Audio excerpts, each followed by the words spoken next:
Okay, guys, I know we're all in quarantine and some of this information is information that may be out of your control right at this very moment, but I feel inspired to share a few things with you guys this morning, and I hope that this message is received well. And I'm going to put the topic of this as something I learned from Jim Rohn. I've never met Jim Rohn.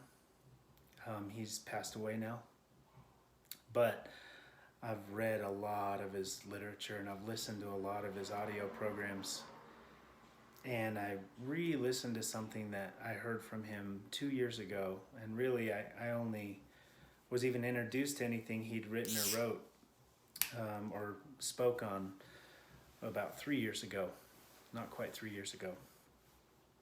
So I guess it was about July of 2.5, 3 years ago. And now that I've listened to more of his stuff, and now that I've researched the man a little bit more, and now that I know who he is, who he was, what he accomplished, the story from this talk that I listened to again this morning while I was on my bike ride and doing some yard work at the butt crack of dawn,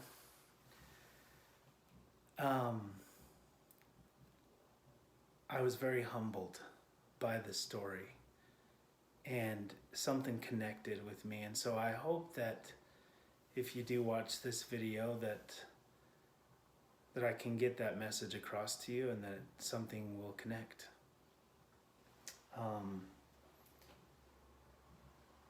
So let me kind of give you a few facts about Jim Rohn. Jim Rohn was born and raised in a small town in southern Idaho, in farm country. His father was a farmer. He went to 1 year of college, and by the time he was 25 years old, as I'm just regurgitating the story he was telling during this talk, he was broke. He was married. He had 2 kids. He was behind on his payments. He had creditors calling. And he was introduced to someone that he would later call his mentor. And his mentor's name was Earl Shoaff. And Earl Shoaff did a lot of things to help change the trajectory of Jim Rohn's life. And I really connected with some of the things that he said about that story and about that interaction and about the subsequent few years. In fact, he even spoke. Sorry, I read a message on the phone and it distracted me for a second. He even spoke about, how interacting with him, he challenged some of the things that Earl Shoaff was telling him, or he came to him with excuses and blame lists and all this kind of stuff. And so, for instance, one of the interactions that they had very early on in the mentoring process is he said, okay, show me your list of goals. And Jim Rohn said, well, I don't have them. He says, well, do you need to go to the car and get them? And he's like, no, they're not in the car. Do you need to go home and get them? And he said, well, I don't have any goals. To which Earl Shoaff replied, well, I bet I can guess your bank balance then within a few $100s. And he's like, he did. And at that point, Jim Rohn said something. I've been thinking about this kind of all morning. He said this. He said, well, if I had more money, I'd have a better plan. And Earl Shoaff corrected him and said, actually, you got it backwards. If you had a better plan, you'd have more money.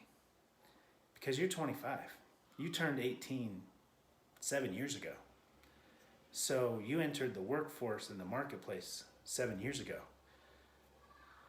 Who sold you on the plan that you've been working for the last 7 years?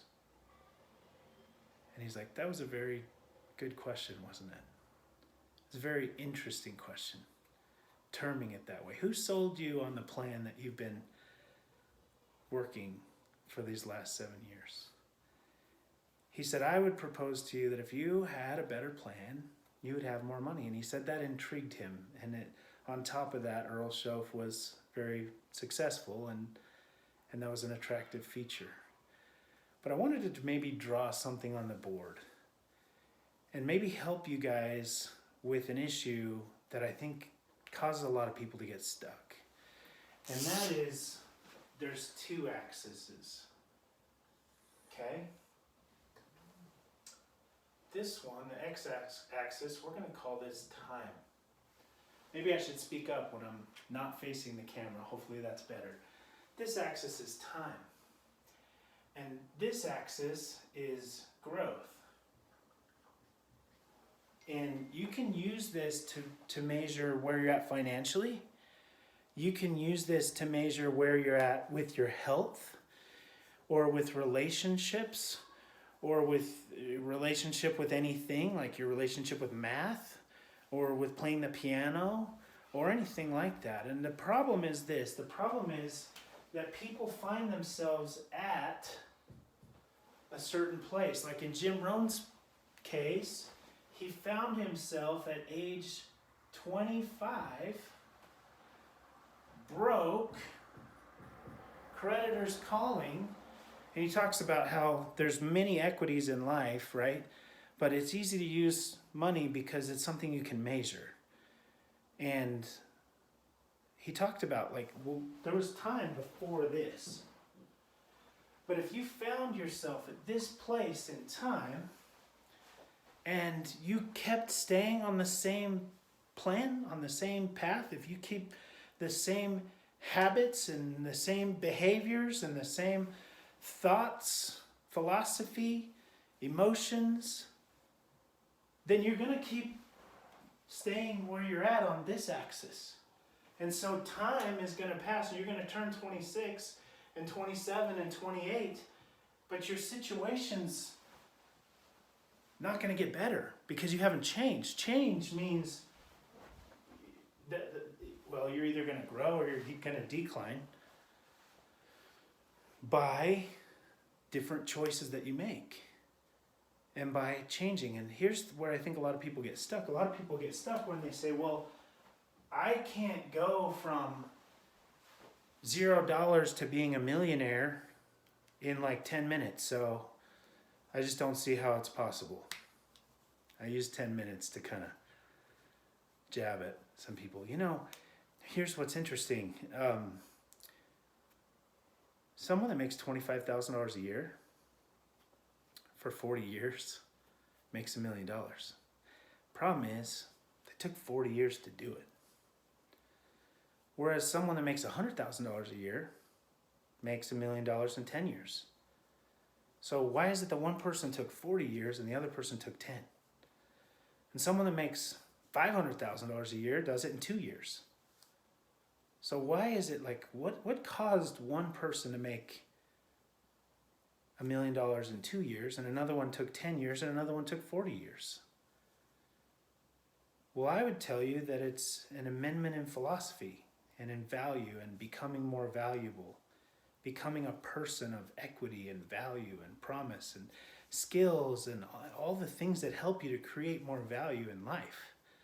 I guess I'm getting off on a side tangent because I really want to make this about Jim Rohn's story and about his life, because something really connected with me and it made me realize like what I want to do with my life, what I want to do with the people that I surround myself with and the people that I get to work with mostly, because those are who I spend a lot of my time with.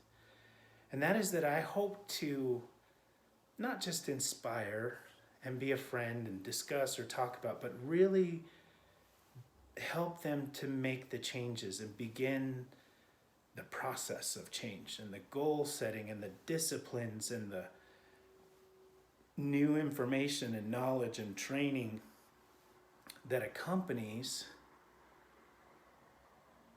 a change, a better future. Because something about the past that's unique is you can't change it. You can't go back in time and eat better so that you're in a healthier place. You can't go back in time and do more bike rides or go to the gym more. You can't change that. What you can change is what you're doing now. You can't go back in time and change what you were doing for work. You can't even go back a month and say, well, man, if I would have known that this whole coronavirus thing was going to hit, I wouldn't have made this purchase or done this. I would have saved this money. I would have done something different. You can't go back in time and change any of that stuff. But the unique thing is you can change the future because you can change your decisions and you can change your philosophy. And so he asked a really interesting question. Jim Rohn said, are there errors in judgment? And the answer is yes, everybody has them. But he talks about errors in judgment is that success is just good decisions repeated. Simple decisions, like an apple a day. He's like, if that's your decision, then that keeps the doctor away. That's healthy, right? But if your paradigm is a Hershey bar a day, that paradigm is going to have you keep making decisions over and over that are going to have a negative consequence or a negative effect long term. Let's insert something like smoking. Okay? Is the decision to smoke a cigarette one time bad for your health? I mean, not really. Someone that's 80 years old that smoked a cigarette once when they were a kid, it's not really going to affect their health that much, I don't think. 10 times? A little, not much. But how long? Right? If it's not one and it's not 10, what if it's one a day for a year? Is that going to have a negative health effect? Yeah, more than one. But if you stopped after a year, do you have a chance of living a pretty healthy life from then on out? Yeah. But what if you're doing it for 20 years and you wait? Do you know anyone that's been smoking, a chain smoker, for 20 years that it hasn't had a negative impact on their health? Now, this video is not about trying to convince you of the moral or ethical or any other thing. If that's your choice, that's your choice. I'm just simply trying to say, so often we get stuck doing nothing or not changing because we can't see how a little decision today makes a drastic impact in the long term. Take investing as another one. How many people don't invest because it's risky? Look at what just happened with this COVID-19 thing that's going out. And all these people that started investing and then they started making some money and then now they're all doom and gloom. Look, I just see investing's bad because I just lost a bunch of money. And unfortunately, that's a philosophy, isn't it? That's philosophy. And if I adopt that as my personal philosophy, it's going to have an effect. But if I change that philosophy to, hey, everything just went on sale. All these stocks are way cheaper now. And is it going to recover? Yeah. As soon as everyone's able to get back to work, are we going to start flying again? Yeah. Are we going to start staying in hotels again? Yeah. Are we going to drive cars anymore? Yeah. Build houses? Yeah. So even though it's not recovering today or tomorrow or even in the next 3 months or 6 months, we don't even know if it's going to be a year or 2 years. But we can reasonably say that there's a very high probability that in 10 years it will have recovered. And that if you bought stocks today or investments today versus 6 months ago, the ones you purchased today would be worth a whole lot more bang for your buck because You bought at the bottom and sold high. That's the key, right? Buy low, sell high. So when it's low, you should buy, and when it's high, you should. So anyway, I know I keep going down rabbit holes, and this video is getting really long. So kudos to you if you watch the whole thing. But I wanted to show you something. As I've studied Jim Rohn's life, I've learned that he had a very drastic impact on a number of people. That there's a whole bunch of millionaires out there that say, hey, Jim Rohn, he helped me to get there. And Jim Rohn says, hey, Earl Shoaff helped me to get here. And Earl Shoaff says, hey, Dr. J.B. Jones helped me to get here. And a bunch of them point back, and it's kind of fun watching the pedigree of this thing. But names that you would know today, like, do you know who Tony Robbins' mentor was? Jim Rohn. Probably a lot of you don't know who Greg Olson is. He wrote the book, The Slight Edge. Jim Rohn. And there's dozens and dozens of others. And what I'm pointing you to is that they didn't change their genetics. They didn't change who their family was. They didn't change those things. They mostly changed their philosophy. There was mostly the passing of information, and it was mostly the passing of goals and the passing of what to do with all of the opportunities that are out there. And it was the giving up of blame lists, right? This one personally hit me. When he said, I had to give up my blame list. Jim Rohn said, I had to give up my blame list when he was speaking about his interaction with Earl Shoaff, because he kept coming to the table saying, well, I can't have that because of this or that. And he said, I would blame the government.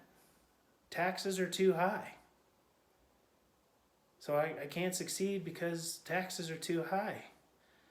And the government and the company that I work for and company policy and family and all these different things. And he's like, when I threw away that blame list, when I threw away my can't plan, it made it so I could start adopting a can plan. He's like, I threw away my blame list, but some of you guys found it and are using it.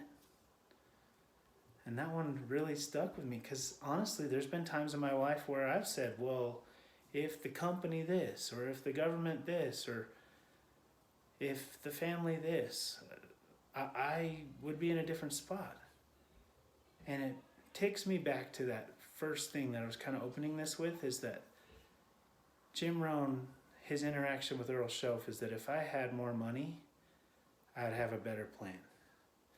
And what that means on this scale is, if you're at 0 and call this a million, right? What he's saying is, if I was already at more money, then I would be operating a better plan. And that's the problem, because Earl Shoaff actually said, you got to climb.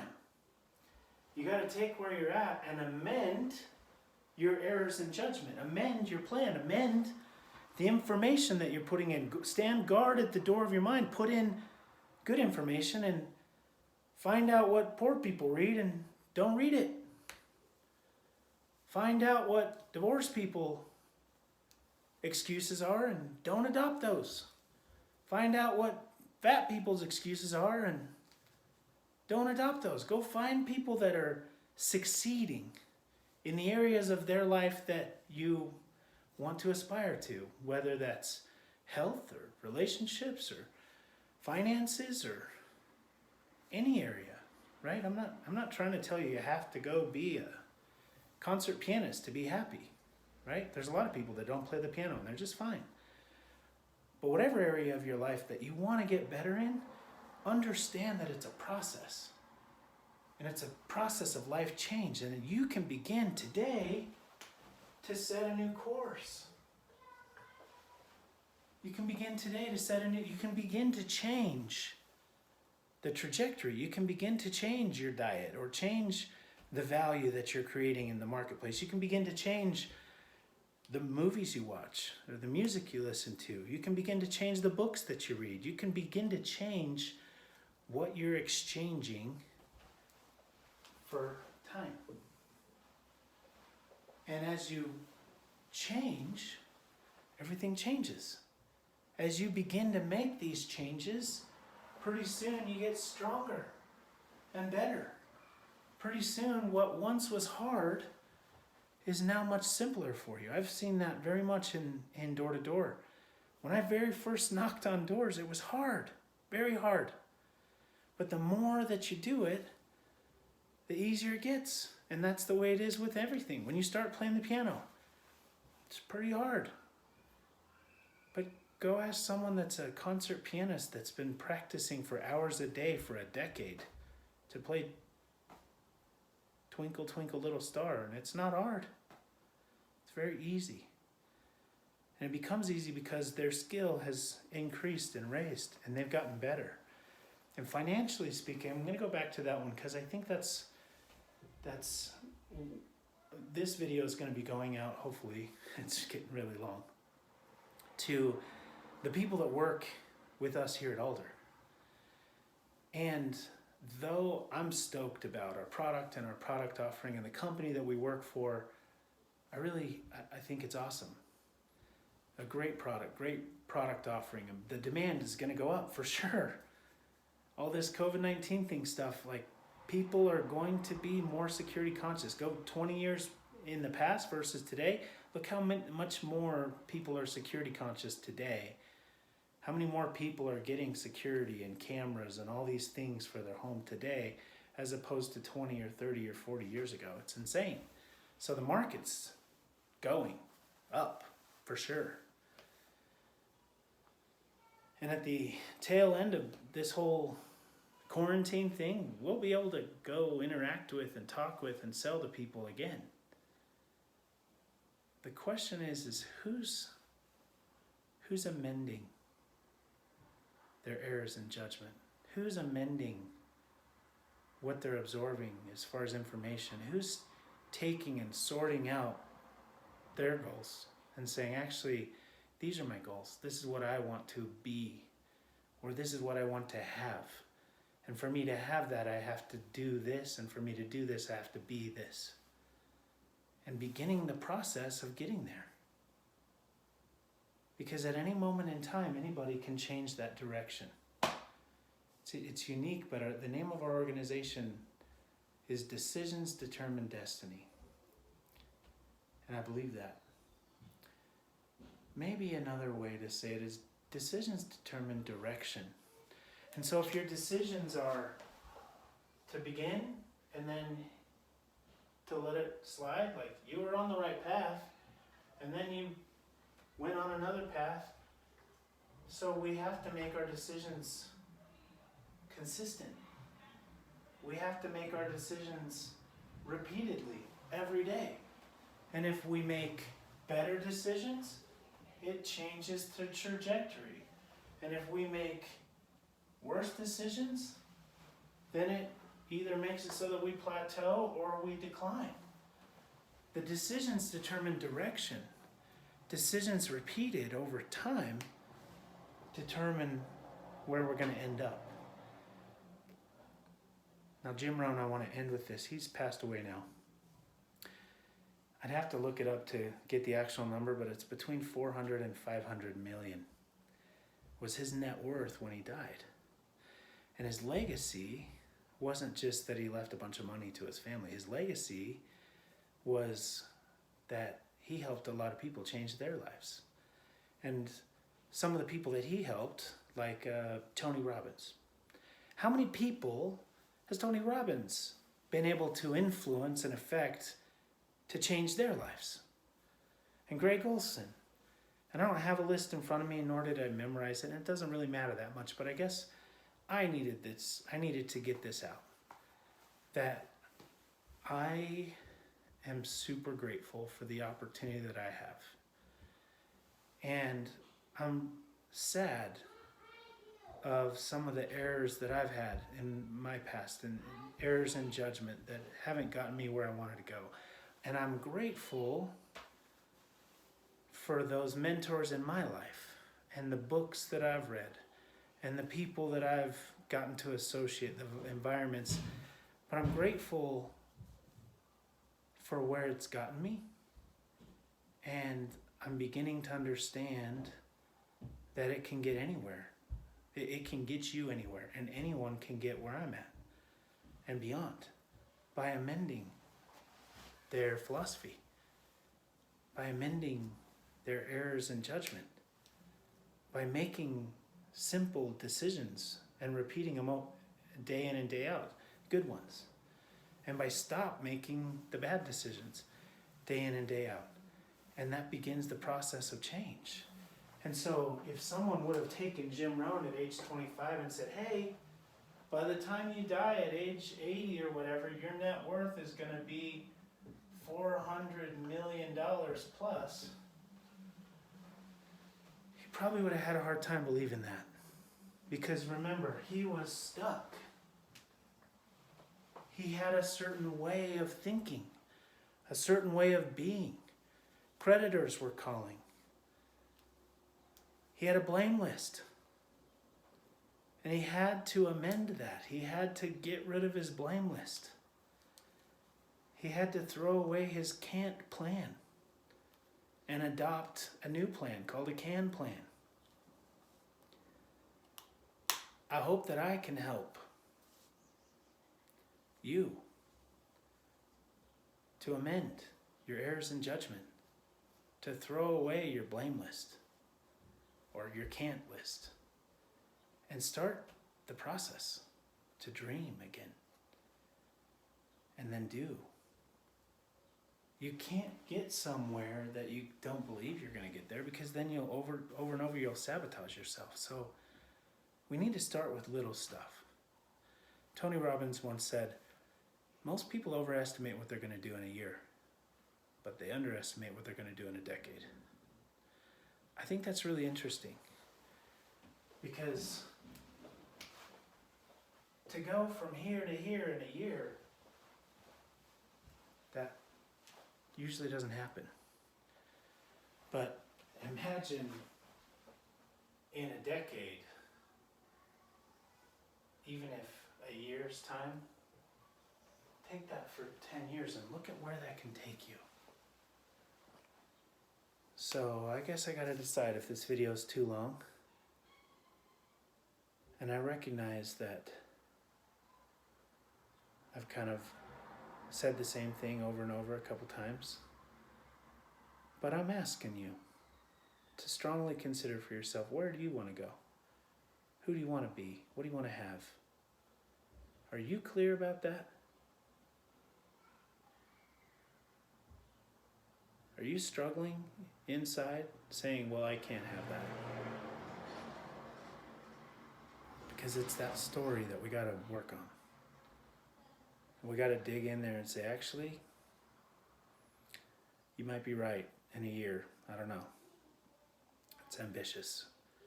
But I do know this.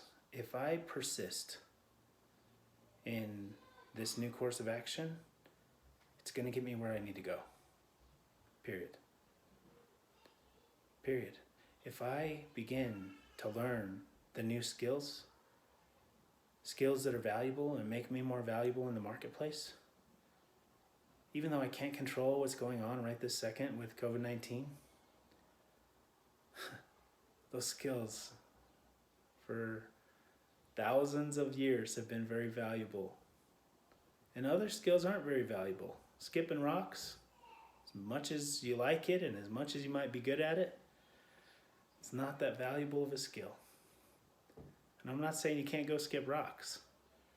What I am saying is, decide the value that you're going to create in this marketplace. Decide where you want to go. Get clear. Get focused. Get specific about where you want to end up. And begin to change your trajectory so it lines up with that. Your habits, your work ethic, your attitudes, your blame list. So that you too can end up there. All right, guys. You got to direct message me if you listen to this, because 30 minutes is a long video. Thanks for watching. I appreciate you, and I really appreciate the opportunity to work with you. I'd love to work with you some more. If you watch this whole video, seriously, direct message me, because I would love to share more. All right, I'm out.